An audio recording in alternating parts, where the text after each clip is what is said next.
Shrink the Nation is a podcast for thoughtful, informed adults, preferably with a pour in hand. The views and opinions expressed on the show are those of the hosts and guests only and do not reflect the views of any employers, institutions, licensing boards, government agencies, bourbon distilleries, or family members, especially our family members. They've asked us to be very clear about that. This show is for informational and entertainment purposes only. Nothing said here should be taken as medical, psychiatric, legal, or professional advice. If you're in crisis, call a professional. If you're mad at something we said, we suggest journaling or emailing us with civility. We're here to challenge ideas, not diagnose strangers. We're clinicians, not your clinicians, and we have the bourbon to prove it. Let's go.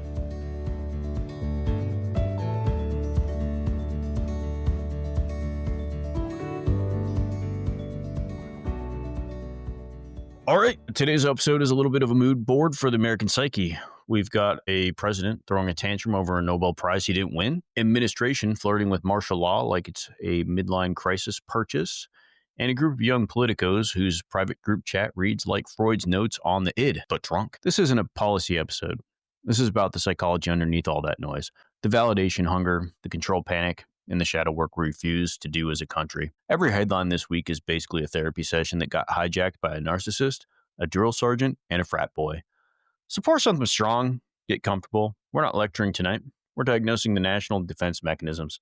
Welcome to Shrink the Nation. I'm David, 20 plus in the military, board certified psychiatrist, enjoying something brown and strong. Gonna try to make this one quick. I know Robbie's got a lot going on today, so we're gonna just try to get through these headlines. Hey, it's Rob, 25 years psychiatry, 30 in the military, and today I'm coming to you live from the Phoenix airport. So probably a little background noise and definitely some strange looks at the people keep walking past me, wondering why I'm talking out loud.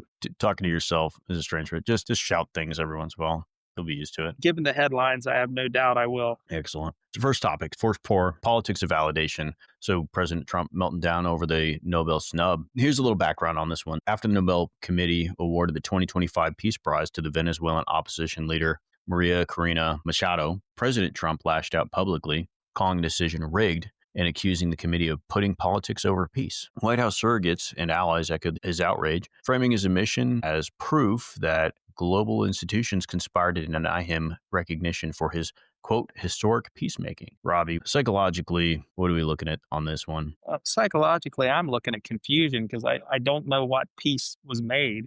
There's efforts, maybe, but to this point, I've not seen any actual outcome that has led to peace, not in the Ukraine, not even in Israel. I mean, as of today, Israel started bombing positions in Gaza again. My overwhelming psychological response is just pure confusion as to what peace was achieved that earned the Nobel. But ultimately, what we as a nation are seeing is that there are just some individuals that no matter how much praise is heaped upon them, enough is never enough. Yeah, I think this really goes towards a lot of narcissistic injury. There's the words rigged, the politics over peace. Those quotes, it really kind of points towards that. It's the public rejection, right? It really hits at that fragile ego. Nothing hits harder than defeat, the lack of validation for those efforts. Now, I agree with you. There hasn't been any peace achieved, so it's kind of difficult to understand exactly what it is that we're hoping to achieve with a prize, but quite a bit of injury by not being acknowledged for the efforts that were made. And in all fairness, he has made efforts to gain some kind of peace. It just hasn't been made yet. Yeah, I agree. Been involved in the Ukrainian process, has been involved in the Israel-Gaza process, and I certainly would be the first to compliment and be pleased with any peace efforts that come to fruition.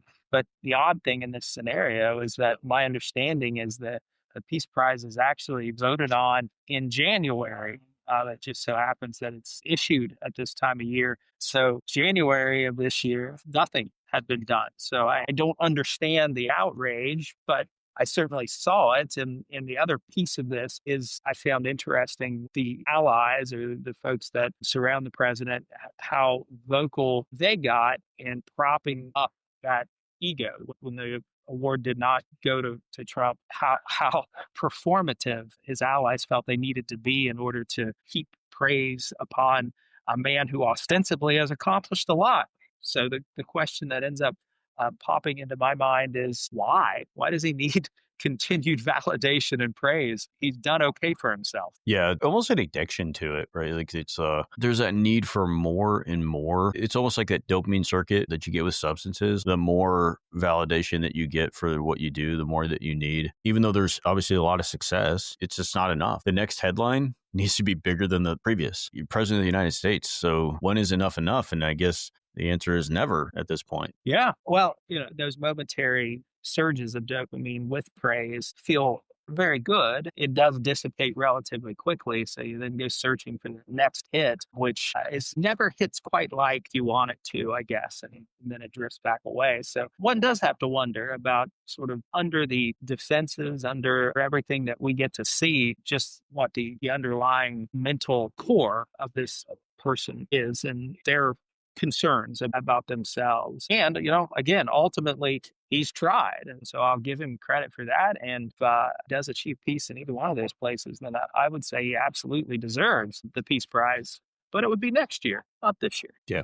Absolutely. There's some projection, seems like, and blame. We talk about that all the time on this show. It's that they're corrupt. It's kind of like that shorthand for like, I can't tolerate any kind of failure, that projection and blame that goes into it. Like you said, if it's voted on in January before you even had a chance to do anything, obviously it's not going to go your way. You didn't have a chance. You weren't really in the running. But then to accuse them of something that it wasn't even possible, it's kind of an interesting look inside the internal workings, isn't it? It is. And, I keep thinking about Little League that, you see your kid loses the Little League game and you blame it on the umps.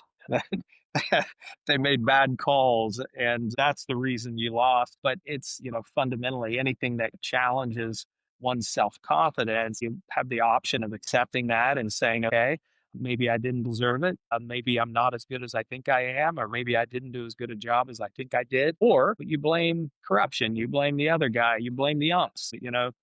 They made a bad call. That was clearly a ball, not a strike. And yes, it's easier to swallow for some. Certainly would argue it's not the healthiest approach to always blame corruption anytime you don't get what you want. And I wouldn't allow my child to do that. So that's where we're at. Yeah.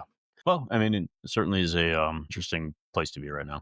All right. So let's go to our second pour. This one came up earlier this week and it's worth taking a look at. We're calling this Frat Politics Leaks Its Id. Young GOP chat exposes the shadows. Little background on this one. There were some leaked screenshots from a private chat among young Grand Old Party Club members in Washington that revealed racist memes, misogynistic jokes, and boasts about their insider status. The fallout has embarrassed senior party figures and reignited debate over whether such behavior is immature humor or a glimpse into the movement's emotional basement. So, what are your takes? Yeah, this one just kills me. And it really ends up opening up lots of questions. So, for one, these are referenced as the young Republicans, but we're not talking like 14-year-olds here. We're talking folks, I think in order to be in this group, you have to be under age 40. So, these were individuals who have reasonably prestigious positions, state level leadership, national level leadership, and their support staff, not young people, not technically young people. I think these were all full-fledged adults. So the defense that I've been reading and seeing on the news that, hey, it's young people making mistakes doesn't really hold any water whatsoever. The question that we have to ask is this their true selves and the persona that they present to the rest of the world isn't? Or was this just this group of insiders who were, I'm going to use the term virtue signaling, but with one another for absurdist purposes. We're making each other laugh with this talk that I think if said in the public specter would have clearly, they probably would not have done in truly public environment, but it is absolutely troubling. Yeah, we talk a lot about the shadow. This certainly exposes that. I've been harsh on the id, but certainly the id surfaces when anonymity or group reinforcement lowers the superego. When there's that level of anonymity and encouragement and you're speaking through a screen, there is that level of maybe behaving in a way that you normally wouldn't. And it's not an excuse, but it certainly does happen. There's a good question there. Is this something that's like just below the surface? Is this unique to this group? Yeah, so psychologically, Jung has this concept of the persona, and he would say that, and I think everyone, our tens of listeners who are listening into the background noise that has to be hard to tolerate, that's coming from my end. But he would say that there's this obvious quality that you and I, who we are with one another versus who we are with our grandmother, our significant others, with our children, there's a slight difference. With your boss, there is a difference. That the person that you present to the world is different in all those environments. Jung would say the problem comes in is when your personas start to be so widely dispersed that if who you are with your grandmother is so significantly different than who you are, say, with your significant other or with your friends, it becomes more challenging to hold it all together, that you're not an integrated personality. So it does make me wonder that both from a persona standpoint and from a group dynamic standpoint, that this is an in group. And in fact, this group that we're talking, they're not just an in group, they're an in group. So the in group is the young Republicans. Inside of that group is something else. And clearly, from a group dynamic standpoint, their sense of humor had drifted toward something that I think an outsider would look at and kind of say, obviously, this is racist, sexist talk. They said things like they love Hitler and joked about gas chambers and killing their opponents. Both, interestingly, both their opponents on the other side of the aisle, so Democrats, but also opponents within their little group, their in group, the young Republicans. They made jokes about rape, homosexual rape, actually raping one of their internal group enemies. So, from a group standpoint, their sense of humor clearly has drifted. It did make me think, though, that about the Army. Like when I'm in a deployed location or a combat location, my in group at that moment, our humor drifts, and it drifts significantly into some dark, dark places. Now, I'm not excusing these individuals at all, but I did suddenly think, gosh, if there were text based recordings of the kinds of things we used to laugh about in Iraq, I don't know how well received it'd be. Yeah. As you were talking, what I was thinking about, and perhaps I'm not privy to everything that they were talking about. And so there is a line. But I do think that given a cross section of probably anybody's internal discussions, we would probably all sit back and go, wow, that probably shouldn't have been said. There is almost certainly a line that any group think gets to where we'd all go, okay, yeah, that definitely crossed the line. But I would imagine even on the other side of the aisle, what would be considered a private conversation between a group of individuals, you might assume would go in a direction potentially that would be embarrassing to read if it got out, which is probably why these types of conversations are probably highly sought after by the opposition. Not to excuse it, because it isn't okay. I'd say walking around any military unit, you certainly do overhear conversations where you think that's probably not okay. It's probably not okay to have said that or to have heard that. But yeah, it isn't okay. It's not okay. It definitely isn't. But I would imagine that most group chats and probably do especially out of context, but even in context, it's probably just not okay. I guess, especially talking about rape or loving Hitler or gas chambers, I would say definitely beyond the pale. So my speculation, and I mean, I forget how many texts. There's thousands and thousands and thousands of messages that have been released to the internet. My guess is it likely started out as an absurdist humor that, I think if you and I jokingly said, I love Hitler, the context matters. The context counts. And if you and I were to say it, say on this show, I think the audience and you and I definitely would understand we are being absurd for humorous purposes. We do not love Hitler. So contextually, I don't know really the full story, but I do have the sense that it's probably absurdist humor. And imagine there is a transcript of a conversation you had when you were out in the middle of like the ocean on a destroyer. I don't think you'd probably be proud of the transcript, and you'd probably look at it and be like, "What was I thinking?" I do not I know. cannot confirm or deny that there were not conversations that I would be willing to admit to at this point in my life that happened when I was 19 years old. I definitely wouldn't. I mean, I can actually remember very clearly some of the humor that we adopted in Iraq, and it was dark and brutal. And it was a function of where we were and what we were doing and all that. But I definitely would not be proud of a transcript of it being released.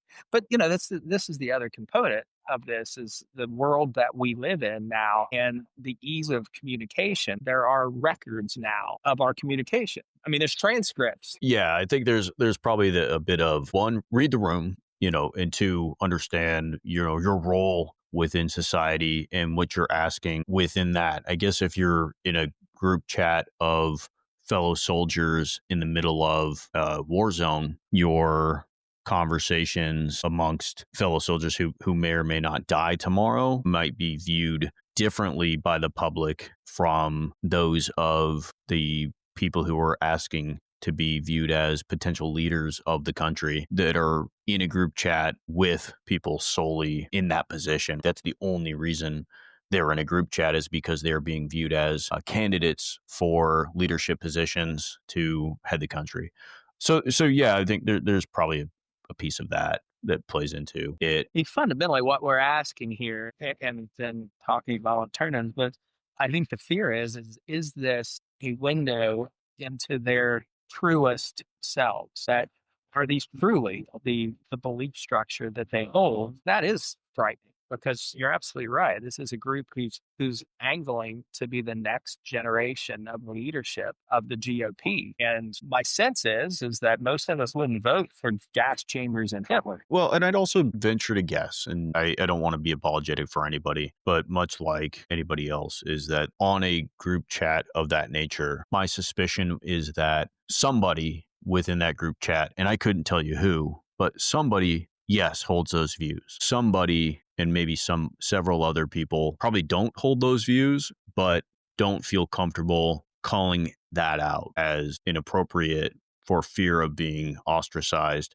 because nobody else was calling it out. That would probably make more sense as that more of the group think, the deindividualization, the digital mob that happens, the collective, nobody is saying anything, but probably not everybody says, oh, this is great or even right, but because nobody else is calling it out, everybody is sort of going along with it, maybe going, ha, Yeah. but everyone is probably uncomfortable, but not comfortable enough to say, hey, this isn't okay. Whereas maybe one or two people are actually leading the charge on the really disturbing stuff. Because that does kind of go with a lot of those conversations. Usually it's one person who's got the darkest. Yeah, it reminds me of my granddad. He used to be fond of telling me that it is very challenging to soar with the eagles when you're hanging out with a bunch of turkeys. So the nature of group dynamics is that there is a lowest common denominator, and it's going to fall under a bell curve, and there's going to be people at both ends of that spectrum. So in this group, there was someone on the low end of the bell curve spectrum that apparently may hold these beliefs, and that ends up affecting the entire group. And you're right. It just, what happened is a norm was established within the group, and people didn't speak up for fear of being ostracized from the group. Yeah. And again, I don't know that it excuses the group. It doesn't, and probably says a lot. But, that's for the opinions of whoever wants to establish those opinions. Yeah, and one last thought before we move on to the next one. I guess I was not surprised by something like this, that modern technology, transcript, basically, the conversations that were intended to be private, didn't surprise me that people are saying things that I don't necessarily agree with or I find reprehensible. What I have found interesting is some of the defenses and who's actually coming to their defense. And it has altered in a shameless direction. And we have certainly beaten the concept of shamelessness to death on several episodes. But the defense of this has been, in some sectors, absolutely shameless. Yeah, I think the throwing out the boys will be boys line, that probably will happen a lot with these. I don't want to come off as sounding as if I'm apologetic for it, because I'm not. I mean, the truth is I'm not. Having those conversations, whether they're in private, in public, whatever, I mean, they're obviously reprehensible, disgusting, awful conversations. Probably better that people find out that future leaders on any side hold these just awful, awful viewpoints, so that the public can be aware. Whether they were intended to be heard by anybody is irrelevant. I think we should hold all of our leaders to the high standard of common human decency. That's just the truth. The things that you brought up, those are just not appropriate things. Whether you're on the right or the left, that's not a right wing or left wing perspective to wish death, rape, or heinous, inhumane acts on another human being. That's not a political thing. That's just atrocities. That's just awful. We shouldn't condone that no matter what, nor should we defend it.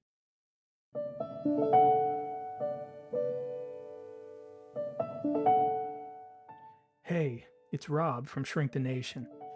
As my friend David so eloquently states at the beginning of the show, we are clinicians, but we're not your clinician.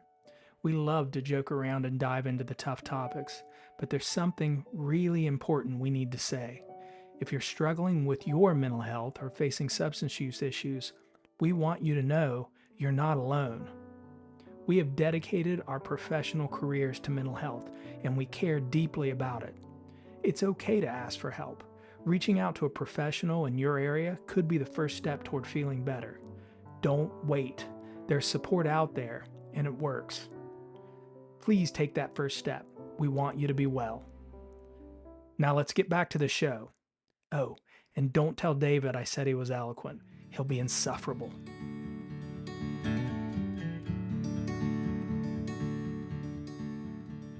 So, all right, third and final pour. Here we go. The commander and the couch. President Trump weighs invoking the Insurrection Act. A little background here. Vice President J.D. Vance confirmed the administration is considering invoking the 1807 Insurrection Act, which would permit domestic troop deployment for law enforcement under claims of, quote, restoring order. The move, unprecedented in scope, blurs civilian and military boundaries and signals deepening authoritarian reflexes under the guise of, quote, national safety. So, thoughts? Yeah, quite a lot, actually. Our founding fathers were very familiar with a government system that did not hesitate to use its military forces to control its people. In fact, that was the norm. So we are so far removed from it that maybe the average person does not appreciate that to our founding fathers, a standing army was a threat to freedom, not the protector of. And over the years, we've done a good job setting a tone. Our advertisements for our military is that we are the defenders of freedom. But historically, it was an authoritarian government's army that maintained their control of the nation. So the army was much more frequently used against their own people than against the enemies of the nation. So there's a long history of distrust for the use of force within our borders. And the Posse Comitatus Act is basically a law saying that we are not allowed to use our military forces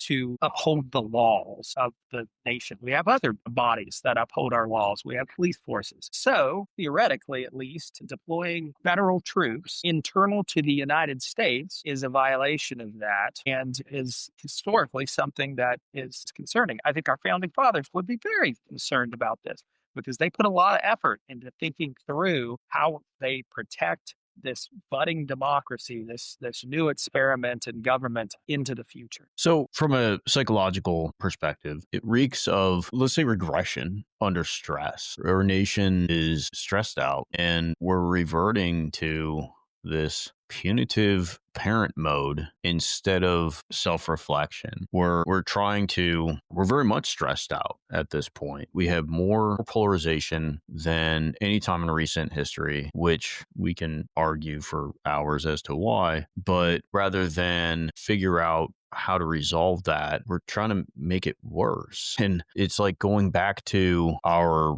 British roots. We're regressing to that non-democratic state. It's interesting. It really is. It's scary. Scary. It's scary. Yeah, scary. Because theoretically, the Insurrection Act basically does give the president the authority to utilize troops to put down insurrections. So if there is an event in which someone is trying to overthrow the government, the president can deploy federalized troops. There is an out here. The concern is that really what we're talking about is if the Insurrection Act is utilized, then the implication is that it's going to be utilized against the enemies of the United States. And in this particular moment, the enemies of the United States are being defined as fellow citizens who are demonstrating within the bounds, for the most part, the bounds of the law, something they have a right to demonstrate. They have a right to disagree. They have a right for peaceful demonstration. But now they're being labeled as enemies of the state. And that's the fear I have. And this is from a family system standpoint, this is scapegoating. In a family that's struggling, very often one of the children will say, who is behaviorally disrupted, can be blamed for the overall family problem. And they become that the child becomes the symptom bearer for the sick family. And right now, these demonstrators are sort of being scapegoated. The implication is they're the enemies of the United States, that they are trying through their demonstrations, they're trying to overthrow the government, and that it's okay to utilize federal troops. And in truth, their right to demonstrate should be protected. That both sides should be protected as citizens of the United States. And I guess the implication here is that this is mostly geared toward immigration, ICE, that these folks are threatening immigration forces. Is that the right word? Shouldn't be, but they're threatening, Yeah. and that the use of the Insurrection Act is in order to protect them and to conduct their government-sanctioned activities. Yeah. No, and it's very, very interesting. More projection, collective projection, the enemy within myth externalizes that unowned fear and shame. There's psychological perspectives we can use to look at it. Control as a defense, invoking force to regulate the internal chaos. But at the end of the day, it's interesting to watch, and in some ways, it's kind of surprising. The demonstrators, I think, actually have been really smart. And I took a course on nonviolent protests when I was in college. It was during my fourth year, and I had to take a synthesis course. And it was basically focused on Martin Luther King and Gandhi and the power of nonviolence. There's a temptation when you're feeling oppressed to want to fight. And historically, fighting back has not been terribly effective in most circumstances. So the fact that these folks are seemingly maintaining a nonviolent stance and are actually protesting through the ridiculous. They're wearing gecko suits, blow up furries, and their signs are usually funny. It's hard to look at that and think insurrection. It's hard to see someone in a blow up, teddy bear outfit and think, yeah, we definitely need the 82nd Airborne called in on this one. Well, in watching the first few protests, there was definitely that feeling of nobody wanted to really engage violently. Whoever pulls the trigger first, or whoever engages in real violence, is going to be labeled the tyrant. Yeah. And that's going to control the narrative. What did Kierkegaard say? The tyrant dies and his rule is over. The martyr dies and his rule begins. Absolutely. That right there, you said it. The demonstrators, they're not looking to engage. They're just looking to draw attention to what they think is injustice. That's pretty much it. The pretext. I mean, right now the focus is Portland and Chicago, and then recently Washington, D.C. Now, D.C. is kind of a special case, since it does end up being set aside. It's not owned by any one state. It exists in a different legal status, and I'm not at all surprised that troops were initially deployed to D.C. because of that legal status it has. Now it's Chicago, it's Portland. It is, I don't think, unsurprising that these are cities that are sort of considered classically left-leaning or Democratic-run cities. And what we're seeing is a tale of two cities kind of thing, where one side is projecting this sort of peaceful demonstrations, the silliness of how these folks are, and they're intentionally being silly, how they're protesting. And the other side is making reference to these cities as war-torn, as hellholes, and as if they're failed states. And I think President Trump said something to the effect, he expressed surprise that there were even stores left in Portland. And when it turns out, Portland's a very normal city, and it has a normal city life. And they have suburbs and all that. I mean, it is Portland. I don't know if you've ever been to Portland. Portlandia. Yeah. It's not a normal city, but it is a city. It is a city. It is a unique city. It is a strange city, but yeah. But but it It does. functions normally, and we shouldn't underestimate the number of folks who maybe are very conservative or GOP leaning who do reside in Portland. Everyone has to have a home. So it is as maybe it's a little closer to a bluish purple, but it is as purple as any place else in the United States. But this tale of two cities that we're seeing portrayed in the media is really interesting. If you go to conservative leaning media sources, they are projecting these cities as, as basically war torn. I mean, it might as well be Gaza. And if you go to left leaning sources, they're portraying these normal cities that are just normal, and these protesters is fully peaceful. But I would say the take home point here is that if you are protesting, peaceful protest, and leaning into the ridiculousness of what you're fighting against is the way to go if you want public support and if you want legitimate change. Yeah. All right. Well, I think that brings us to prescriptions. So I've got a silly one. If you are ever snubbed for a Nobel Peace Prize or just any award you don't get that you really wanted, just hand yourself an award. Make one up. Give yourself one, right? Stand in front of a mirror, announce for outstanding emotional resilience in the face of reality, and then just clap like you're your own studio audience. And then just repeat that daily until your dopamine stabilizes or the neighbors call someone. Yeah. So I've got a one as well. I think we should all have our own applause sign that hovers over our head, just like a studio audience. So anytime you're feeling a little unsettled, you're questioning yourself even slightly, you hit that button, the applause sign comes on, and you get a good old fashioned sitcom laugh track and applause, depending on what you're looking for. And that would all feel better. There you go. The other one that I'm going to encourage our tens of listeners is you got to figure out at what point boys won't be boys. So the boys will be boys thing works, I suppose, but there has to be a line that where you draw it. So when do we say that? That's not just a boys will be boys scenario, because right now it seems we're ever more leaning into that as the excuse for bad behavior, and it certainly should be noted that text string did not contain one single female voice. So maybe not okay. Maybe not okay.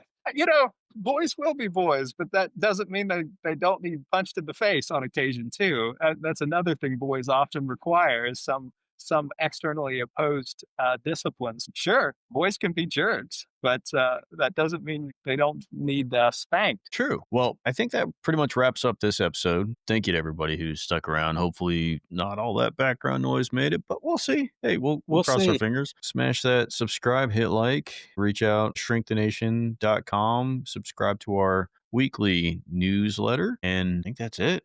So yeah, I'm gonna go beg for a flight. I Yeah. do not want to spend another night in Phoenix. Lovely city. Lovely city. Need to go though.